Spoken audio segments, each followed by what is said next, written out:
အားလုံးပဲမင်္ဂလာပါအခုအတန်လွှင့်ချက်မှာတော့လေလိုင်းကနေထုတ်လွှင့်သွားမဲ့လေလိုင်း Federal တက္ကသိုလ်အကြောင်းကိုမိတ်ဆက်ကြပါတယ်ဤတက္ကသိုလ်သည်ဒီမိုကရေစီလှုပ်ရှားမှုတွင်ပါဝင်နေသည့်မြန်မာကျောင်းသားများ၏စိတ်ကူးဆန္ဒများကိုအကောင့်ထဲပေါ်ရမှပေါ်ပေါက်လာခြင်းဖြစ်သည်စစ်ကောင်စီနှင့်မပူးပေါင်းလို့သောကျောင်းသူကျောင်းသားများဆရာဆရာမများစစ်ကောင်စီဖိနှိပ်မှုအောက်မှ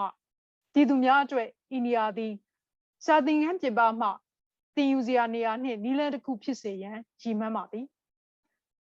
တောင်ပေါ်မြေပြည့်အနှံ့မှမြန်မာလူငယ်များနှင့်ကိုက်ညီမည့်အသိပညာအတတ်ပညာမျိုးစုံပေးနိုင်မည့်သင်ခန်းစာများဤနေရာတွင်ပေးဝေနိုင်ရန်ပြင်ဆင်ထားပါသည်မြန်မာဒီမိုကရေစီလှုပ်ရှားမှုနှင့်တသားတည်းရှိမှုကိုပြသည့်အနေနှင့်ကမ္ဘာအနှံ့မှပညာရှင်များစာရေးဆရာများအတွေးခေါ်ရှင်များကဤနေရာမှစာသင်ကြားကြပါမည်မိုဘိုင်းဖုန်းပေါ်သို့ download လုပ်နိုင်မည့်အတန်အယုတ်စာကိုအခြေခံမည့် online သင်ခန်းစာမျိုးစုံကိုဖန်တီးပေးနိုင်ရန်မျှော်လင့်ပါသည်မြန်မာပြည်တွင်းမှကျောင်းသားများနှင့်ပြည်သူများအတွက်သင်ခန်းစာများကိုရေဒီယိုနှင့် website များမှတဆင့်ထုတ်လွှင့်သွားပါမည်လူမျိုးနယ်မြေများဖြစ်သည့်ကချင်ကရင်မွန်ရှမ်းကရင်နီနှင့်ရန်ကုန်မန္တလေးစသည့်မြို့များတွင်ရှိသောကိုပိုင်အုပ်ချုပ်ခွင့်ရတက္ကသိုလ်များနှင့်ပူးပေါင်းကာ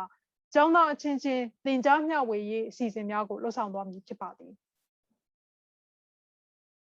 အတန်နှင့်သင်ခန်းစာများကိုရေဒီယိုလေလိုင်းများမှအတန်လွှင့်ပေးခြင်းအပြင်ပြည်တွင်းမှအင်တာနက်မရသူများအတွက်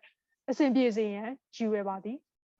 အင်တာနက်ရှိသူများအနေဖြင့်လည်းဖတ်ရှုရမည့်မှတ်စုများကို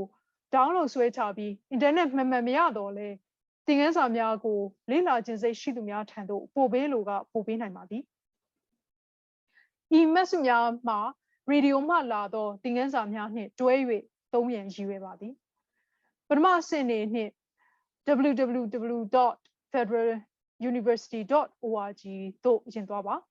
အတိအကျစာလုံးပေါင်းကတော့ www.federaluniversity.org ရေဒီယိုနားထောင်ရင်အသုံးပြုရမည့်စာရွက်စာတမ်းများကိုဒီ website တွင်တင်ပေးသွားပါမည်အင်္ဂလိပ်ဘာသာနှင့်အတန်လွှင့်ထားသောသင်ခန်းစာများအတွက်မြန်မာဘာသာသင်ကြားချက်မှတ်စုကိုသင်ခန်းစာရေဒီယိုမှမလွှင့်ခင် website ပေါ်တွင်စ조사၍ကြိုတင်ပေးသွားပါမည်မြန်မာစကားဖြင့်သင်ယူရသည်မှာပိုပြီးအဆင်ပြေပါက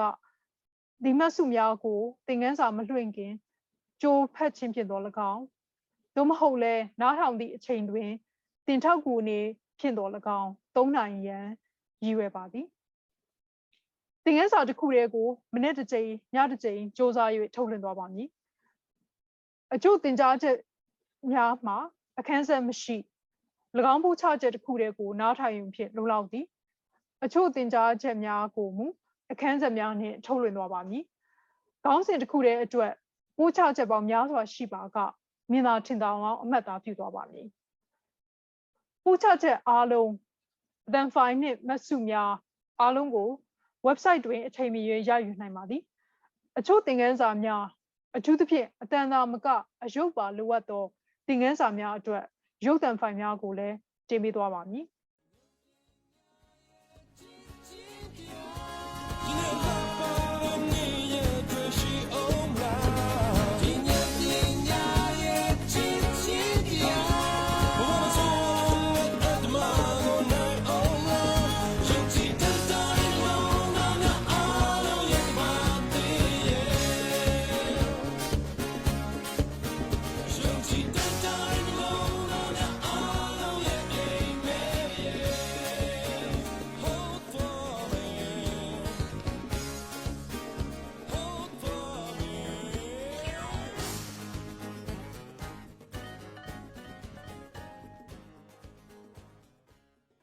Lines my teacher told me, top 5 myths about Burma's history.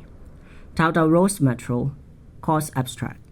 This course will cover 5 myths about Burma's history, master narratives that have been repeated in school textbooks and state media for so long that they may subtly influence even people who are skeptical of government propaganda. The first episode will cover how history curricula have been used as political tools in Burma and worldwide. The other 5 episodes use primary source documents to deconstruct these 5 myths by examining how they came about and who they benefit.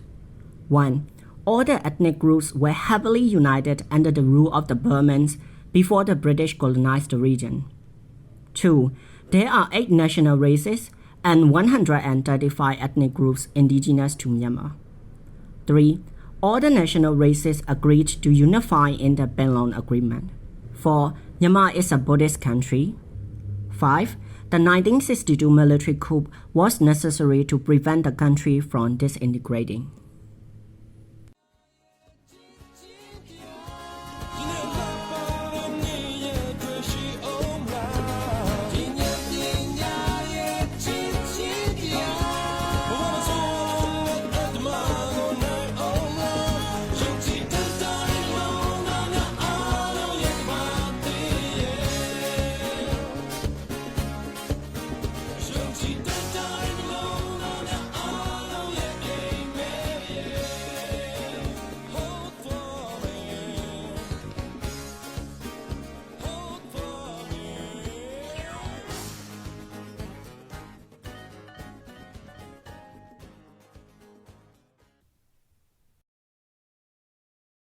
My name is Rose Metro, and this is the course, Lies My Teacher Told Me, Top 5 Myths About Burma's History. This is episode 4, The Myth of Penlong. Following directly from the myth of a happily united pre-colonial Burma, which we discussed in episode 2, is the myth of the happily reunited independent Myanmar. The Penlong Agreement, negotiated by the Anti-Fascist People's Freedom League, or AFPFL, led by General Aung San, supposedly represents the peaceful unification of the 8 national races and 135 ethnic groups. The spirit of Penlong is imagined to be a unifying force that can be recaptured to navigate current conflicts. A recent 3rd grade social studies textbook, published in 2019 by the Myanmar Ministry of Education, explained it this way, quote, "Because General Aung San won the trust of the national races through his honesty and openness, the Penlong Agreement was successfully signed on February 12, 1947, end quote. We have already learned that the 8 national races and 135 ethnic groups do not represent everyone who was in Burma at the time of independence. But even these groups were not represented at Penlong. In fact, only representatives from the Shan Hills, Kachin Hills, and Chin Hills actively participated in negotiations, while Karen delegates observed. Moreover, these delegates did not represent the views of all the people who lived in those areas. We have already learned that the frontier areas were ethnically diverse, so those delegates wouldn't necessarily represent the views of Palang, Naga, Aka, or other groups of people. But additionally, those delegates did not even represent all the people who identified as Shan, Kachin, and Chin. As US political scientist Matthew Walton explained in 2008 in an article about the myths of Penlong, there was controversy over which delegates should attend the second Penlong conference where the agreement was signed. For instance, some Shan Salpas, or traditional leaders, attended the conference. But at the time, their authority was being challenged by younger leaders from the Shan State Freedom League, or SSFL, which wanted to replace the feudal social structures that privileged the Salpas with democratic ideals. But the SSFL was not invited to Penlong. Similarly, the AFPFL chose to work with the Kachin Duwas instead of with the Kachin Youth League. US political scientist Robert Taylor has suggested that the AFPFL preferred working with these traditional leaders because the democratic processes used by younger groups took more time, and the AFPFL wanted an agreement as quickly as possible. In addition to controversies over representation, there were also difficulties with communication at the Penlang Conference. Chin historian Leon Sakong explains that the Chin delegation struggled to understand what was being said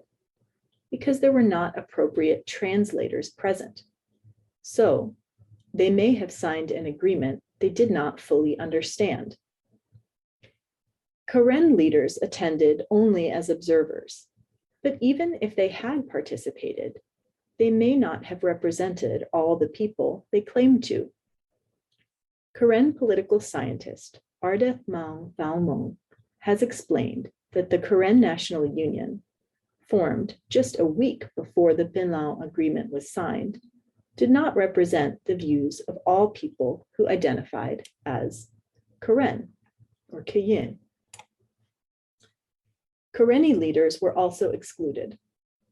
Although the British had always recognized Karenni areas as independent, this region had been incorporated into Burma during the Japanese occupation, and the AFPFL did not seek their consent to join the Union. Mon and Rakhine leaders were also denied the chance to attend Penlang because the AFPFL reasoned that they were already living in Burma proper and did not need to be consulted. Many smaller ethnic groups, such as the Wa, Aka, and Pa'o, were not asked to join either. In sum, the AFPFL's rush to get independence and a political union as quickly as possible prevented them from consulting with all the relevant groups. The AFPFL was in a rush, partly because the British were in a rush, which brings us to another myth about the Penlang Conference. According to the SPDC's Fifth Standard Geography and History textbook, published in 2008, quote, "The English tried in many ways to create divisions so that the conference would not succeed. Because of the signing of the Penlang Agreement, the English plan to create divisions was defeated and the unity of the national races was established," end quote. In fact, the British, overwhelmed by the aftermath of the Second World War, were trying to leave Burma as quickly as possible. As Governor General Sir Henry Knight wrote in a secret telegram to Commissioner Lord Pethick Lawrence in 1946, quote, "If we want to get out of our obligations to the frontier areas with the least trouble to us, we can allow Burma to incorporate at once the frontier areas and leave Burma to hold any baby of complications which may result from such a hasty union," end quote. In other words, the British did not care whether ethnic minority groups wanted to join the Union of Burma, and they were willing to abandon the promises they had made to the Karen, Karenni, and other groups for independent countries. But in order to leave Burma, they had to reverse the effects of their divide and rule policies. As Governor General Sir Hubert Rance wrote in a secret telegram to Lord Pethick Lawrence in 1947, "I believe that we have to make an entirely fresh approach to this problem. We should start with the premise that there is only one Burma, and that the part known as ministerial Burma and that known as the frontier areas are merely parts of the whole. They have been one in the past, and they must remain one in the future, so that our ultimate aim is always a united Burma in the shortest possible time," end quote. Far from trying to divide the national races, the British were trying to push them together. The shape of Myanmar, as we know it today, is the result of British policies and preferences, rather than the desire of all people in Burma for unity. So, a very limited and unrepresentative group of people signed an agreement to form a union under conditions likely to promote misunderstanding. But what they signed does not only promise unity, it also guarantees autonomy and a federal structure.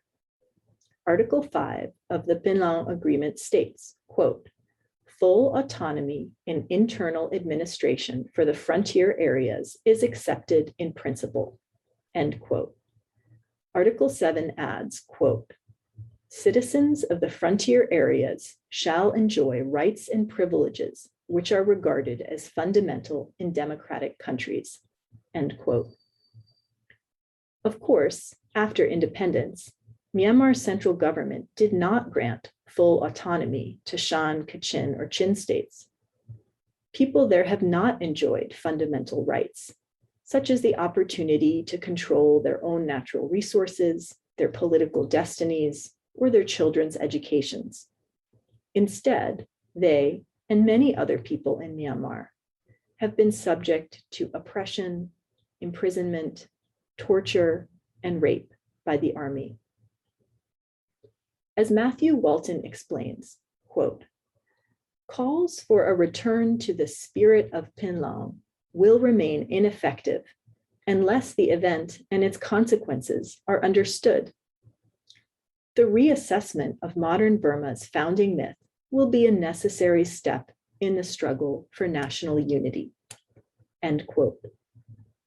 To me, the spirit of Penang seems to have been one of hasty political expediency, not careful democratic deliberation. In order to create a true federal union, one that is willingly entered into by all people of Myanmar, a new spirit may be necessary. Perhaps the Spring Revolution, with its inspiration to respect diversity while acknowledging and working across ethnic, religious, socioeconomic, and gender differences, could provide this spirit.